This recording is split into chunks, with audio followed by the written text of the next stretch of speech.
আসসালামু আলাইকুম রহমতুল্লাহ। আশা করি সবাই ভালো আছেন।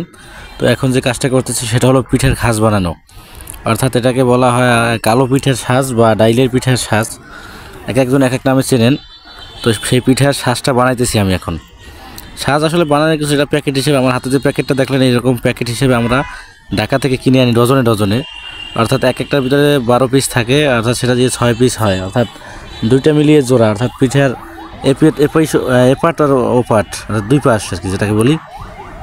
তো এই দেখেন রাবার মারতেছি, অর্থাৎ জোড়া মিলাইতেছি, অর্থাৎ এক ডিজাইনের সাথে যাতে অন্য ডিজাইন না মেলে, ডিজাইনে মিলানোর পরে এভাবে রাবার মেরে এটাকে আমরা ডিসপ্লে দিই এবং সেখান থেকে আমরা এটাকে বিক্রি করি, যেটা 20 টাকা পিস হিসেবে আমরা বিক্রি করি। আমরা যেহেতু এটাকে ডজন হিসেবে কিনি, ধরেন এক ডজন যদি আমরা 100 টাকায় কিনি বা 150 টাকায় কিনি, সেটাকে আমরা তার ডাবল দামে, অর্থাৎ 20 টাকা পিস হিসেবে দেখা যায় যে একটু দাম বেশি পাওয়া যায়।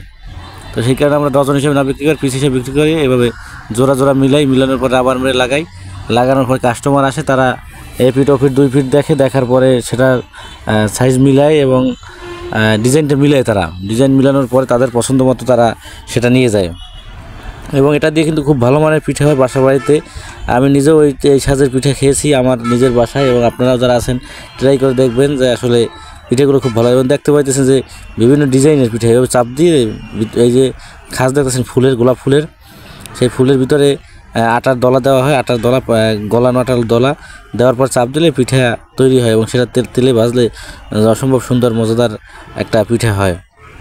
তো যাই হোক, এটাই আপনাদেরকে দেখানো ছিল যে পিঠের সাজ আমরা কীভাবে বানাই। যে দেখেন আমার হাতে এখন কিন্তু একটা প্যাকেট আছে, এই প্যাকেট হিসেবে আমাদের কাছে মালগুলো আসে, সেখান থেকে আমরা রাবার মেরে এটাকে 2 পিস মিলিয়ে জোড়া হিসেবে তৈরি করি এবং তৈরি করার পর সেটা আমরা ডালায় 20 টাকা পিস হিসেবে বিক্রি করি, যেটা অনেকটা লাভবান একটা জিনিস। যাই হোক, সকলে ভালো থাকবেন, সবার জন্য দোয়া এবং শুভকামনা।